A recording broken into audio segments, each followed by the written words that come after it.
Hey everybody, Evan Savage here. I'm the pastor of Grassroots Church. Thank you for joining us by watching our messages from this past week or maybe weeks before. We are glad that you're taking time out of your week to learn, to engage with our church from an online point of view. We would love for you to join us on Sunday mornings for tangible community worship and of course some messages as well. And if that interests you, we would love for you to join us at 10 a.m. on Sunday mornings. Thank you again, and I hope that this message is edifying to your spirit.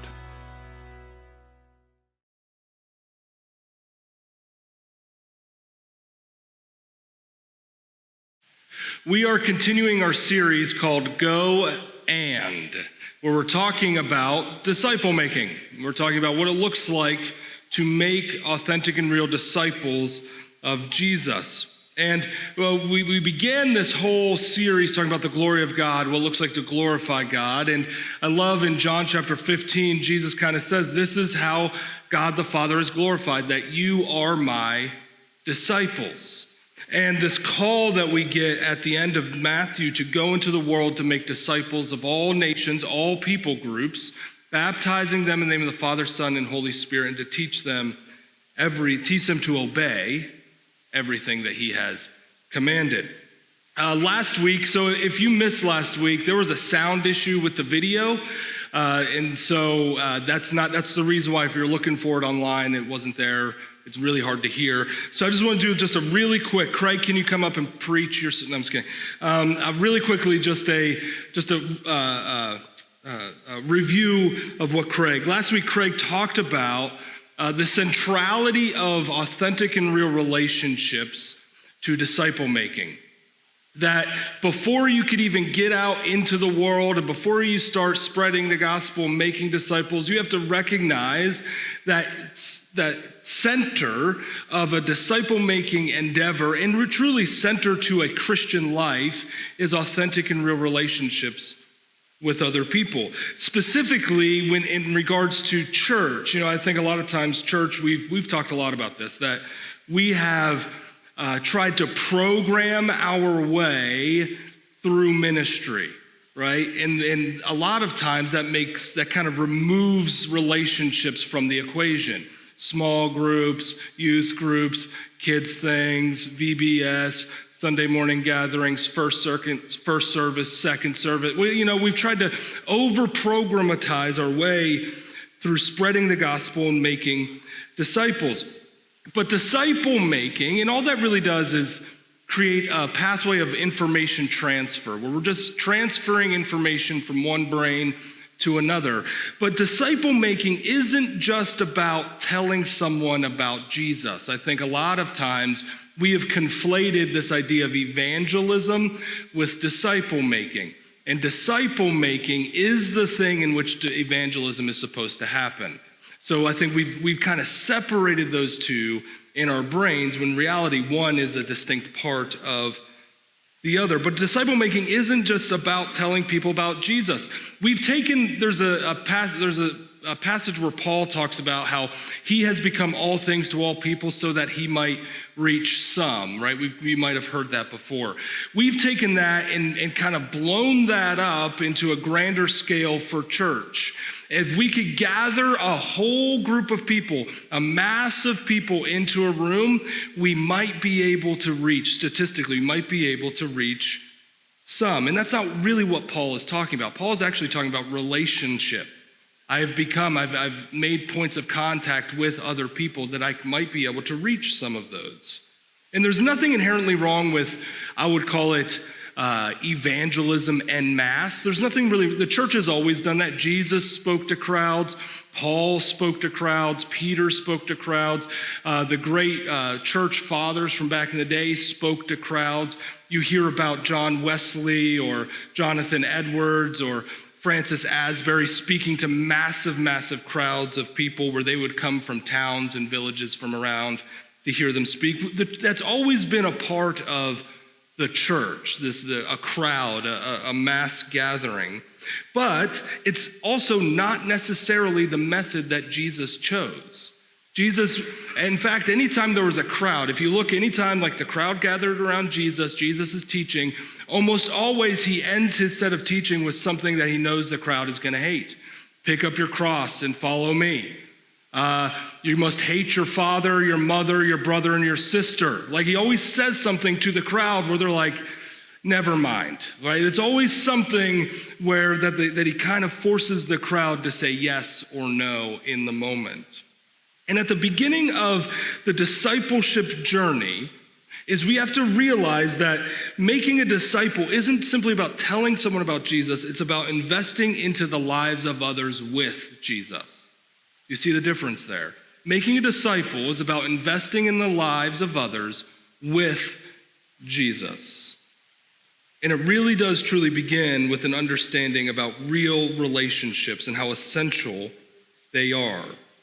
See, regardless of the programs, you could be we could be a church with the greatest programs and the coolest things and we could be the church with the greatest programs, but if we do not have a disciple, if we do not make disciples within that, then they're all pointless. They don't matter. They're just gatherings of people. They're just something to do on a Wednesday or a Thursday or a Sunday.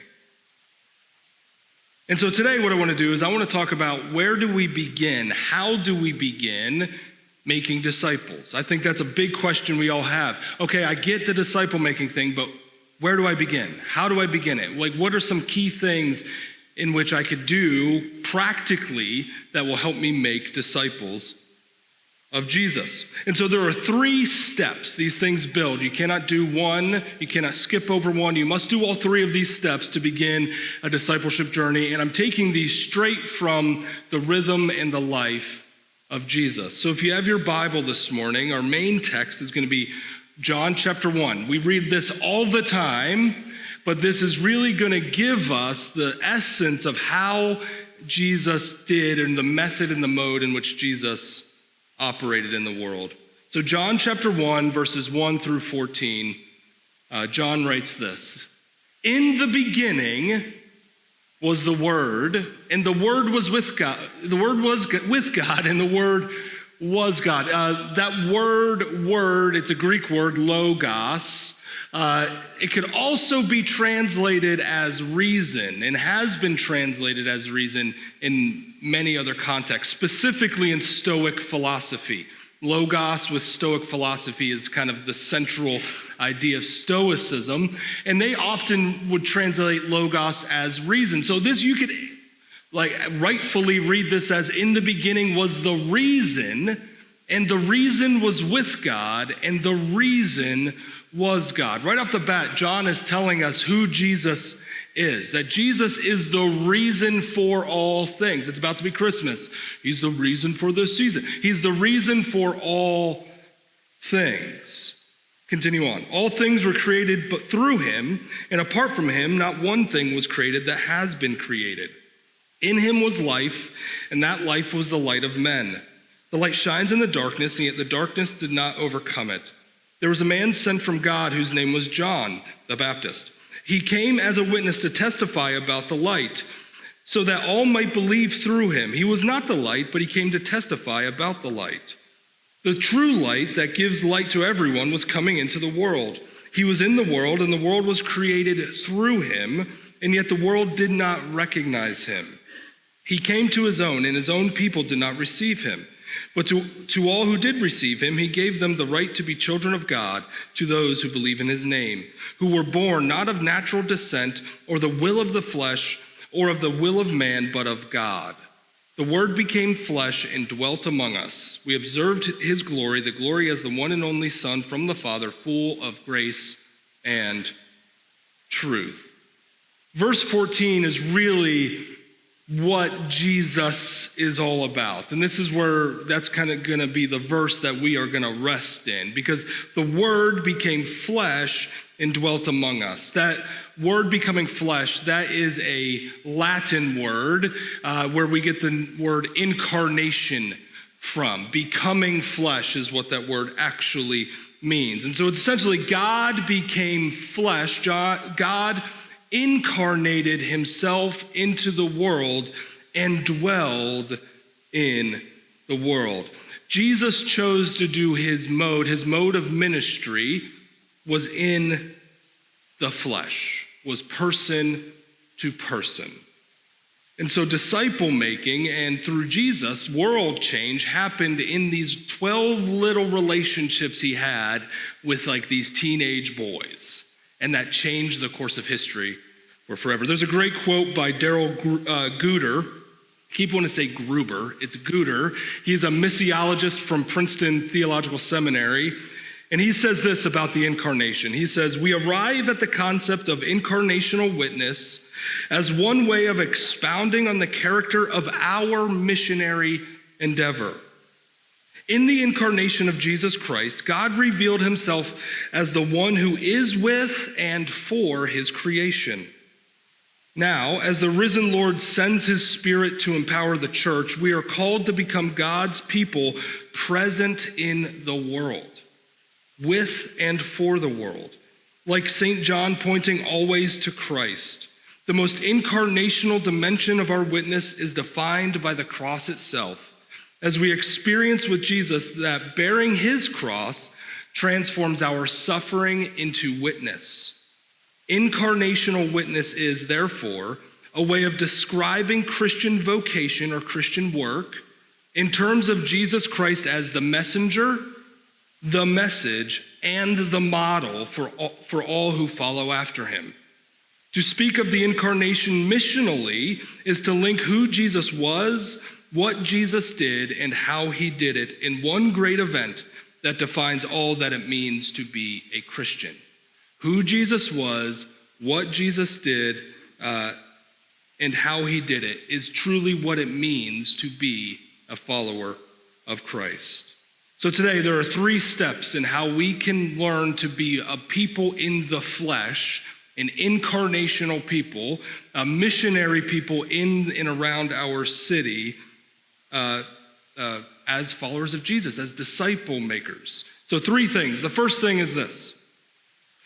We have to, first and foremost, after we recognize relationships, we have to grow in close proximity to people. We have to be in close proximity. Quite literally, we have to move into the neighborhood. It always reminds me of that Chris Farley sketch from SNL, the motivational speaker, when he refuses to leave the house. He's like, I'm moving in. I'm tired of living in a van down by the river, right? We have to just be willing, a people who are willing to move into the neighborhood, move into the city, move into the world. It's really hard. I don't know if you know this. It's really hard, and I would even argue that it's impossible to make a disciple from a distance. I would say it's impossible, because if you're doing it from a distance, you're only doing information sharing. You're not living life together. You're not walking together. You're not conversing daily or weekly together. It is really hard to make a disciple from a distance. Don't get me wrong, conversations are good, but being near, in close proximity to somebody is the first step to authentic and real disciple making. This is little things like get out into your neighborhoods and into your communities. Become front yard people instead of backyard people, right? In the South, where we used to live, it's like all front yard people. They park in the front yard, they cook out in the front yard, they park on your front yard. They're just front yard people. Up here, it's like go into the garage, close the garage door, make sure the lights are turned off. If someone knocks on your door, hide under the couch, whatever it is, right? We have to become front yard people. We have to get out into our neighborhoods, walk the neighborhood, pray for the neighborhood. When we were at our church in Ohio, there was this thing that we did called Bless, Eat, Pray. And every week you were trying to bless somebody, eat with somebody, and then every week pray for your neighborhood. Do a prayer walk around your neighborhood as you're walking your dog, as you're walking with your family, whatever it is. You know, I think a lot of times we treat discipleship as this, I am going into the world to win all of these people for Christ. That's the mentality we have. It's like this very almost regimented, militaristic mentality. I'm going into the world to win all people for Christ. But the truth of the matter is like that, yes, we desire all people to come to know Jesus. But if that's the mentality we have, we're always going to have a wall or an agenda or something in the way of authentic and real relationships. Think about Jesus and his disciples, his calling his disciples. For the first 30 years of Jesus' life, he lived in close proximity to people. He would make them probably beds or cribs or fix a door. He was a carpenter. He would do all of those things. But for 30 years, he lived in close proximity to people.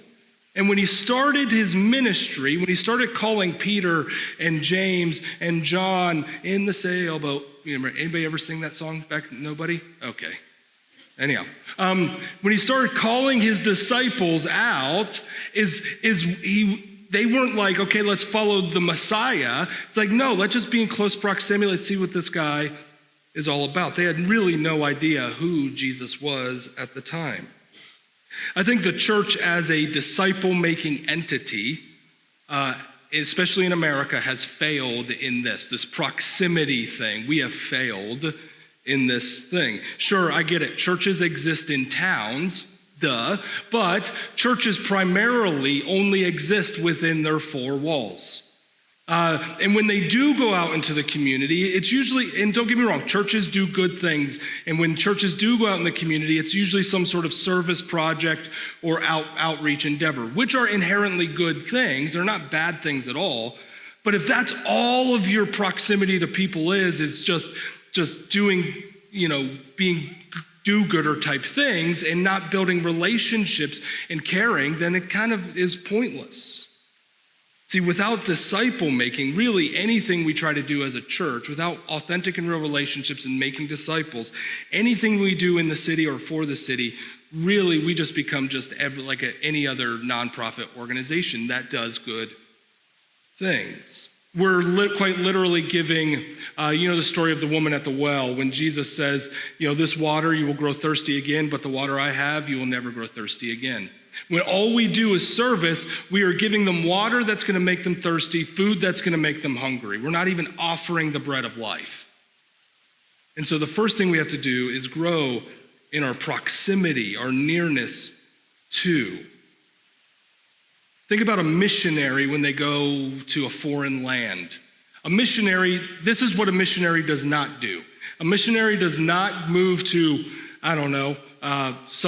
Nigeria, let's say, and build a house and sit in that house and hope people show up to their house. That's not what a missionary does.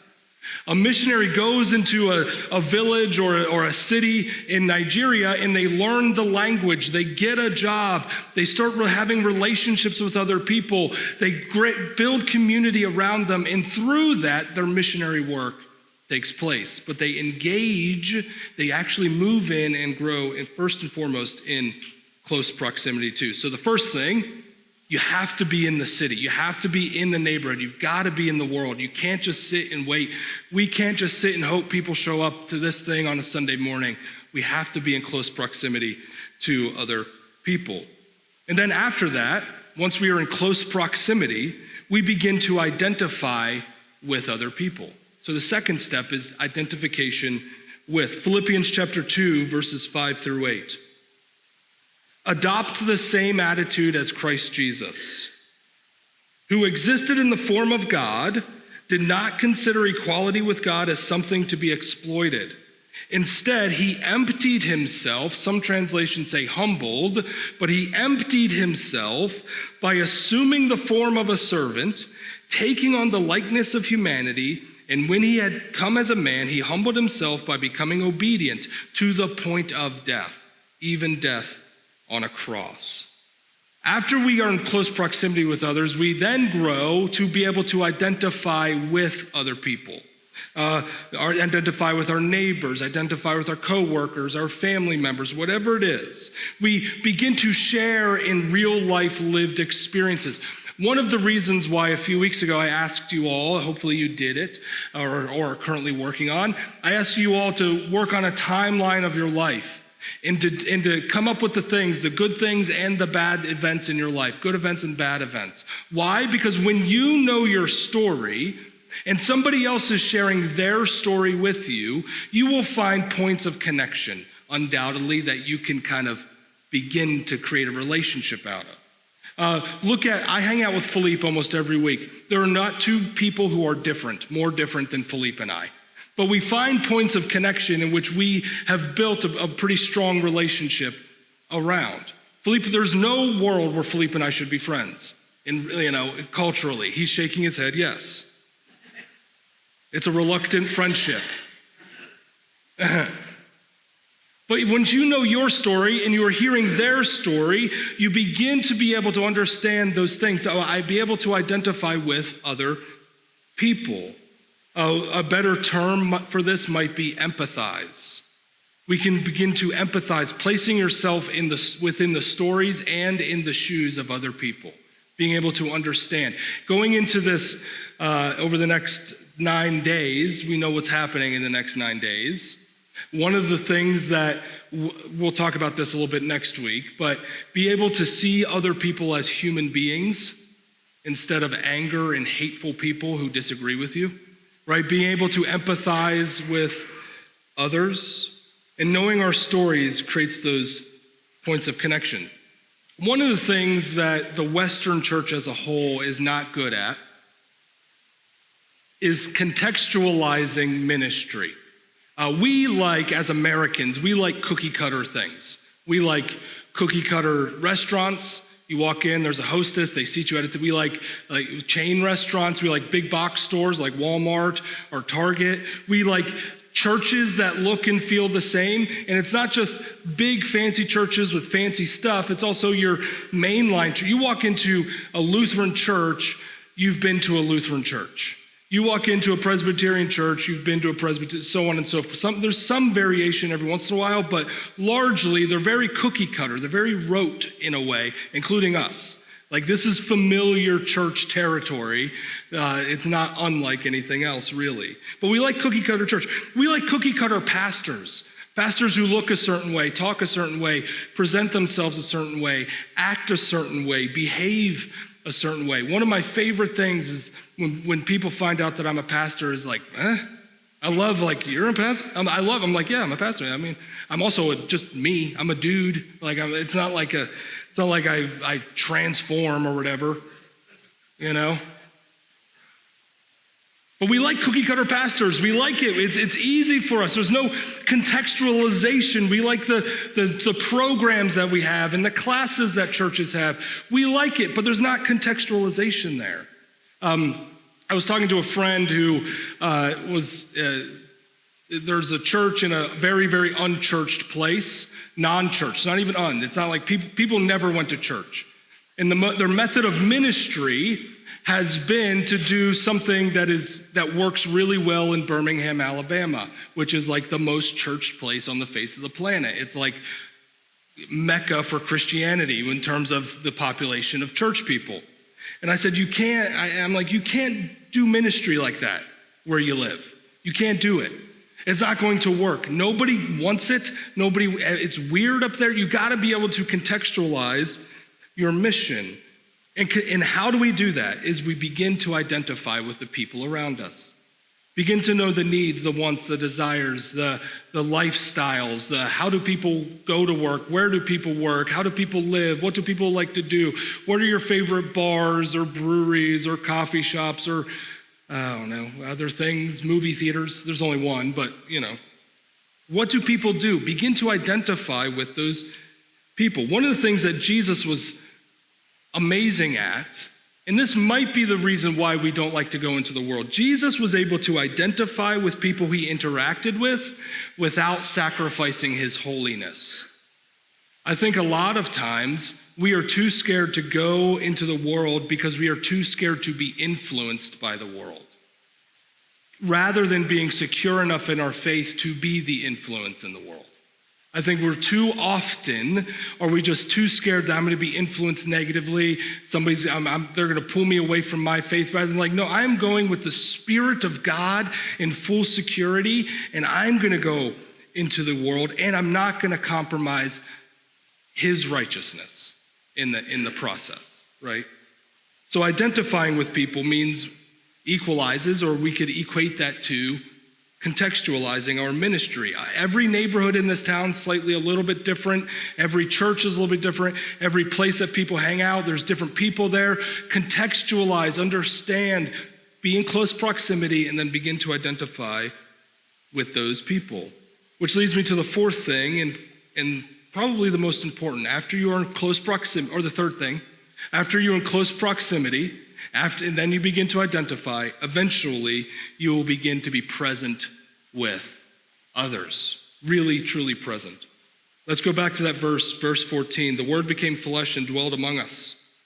We observed his glory, the glory as the one and only Son from the Father, full of grace and truth. So the Word became flesh, that's incarnate, moving in, proximity. And then it says dwelled. That word in Greek literally means to set up a tent. He set up a tent in the neighborhood. He was present there. In Hebrew, if we were to look at a Hebrew version of this, the word would be tabernacled. Just like the tabernacle, it's called a tabernacle because it was a tent. And if you look at this, so not only did Jesus move into close proximity to, but then he tabernacled there. And that tabernacle, the ancient Jewish tabernacle, was a place of presence. And so not only was he there, but he was also fully present. If you look at the Gospels, there are a myriad of examples in which Jesus is actually just present, just fully present with his followers.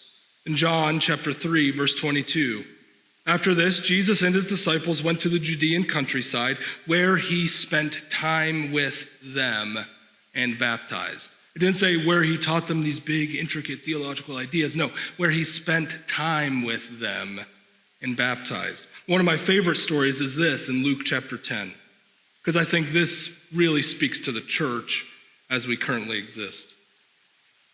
Luke chapter 10, beginning in verse 38. While they were traveling, he entered a village, and a woman named Martha welcomed him into her home. She had a sister named Mary, who also sat at the Lord's feet and was listening to what he said. But Martha was distracted by her many tasks. And she came up and asked, Lord, don't you care that my sister has left me to serve alone? So tell her to give me a hand. Which my dad would have been like, anybody? Anyhow, sorry. The Lord answered her, Martha, Martha, not Marsha, Martha, Martha, you are worried and upset about many things, but one thing is necessary. Mary has made the right choice, and it will not be taken away from her.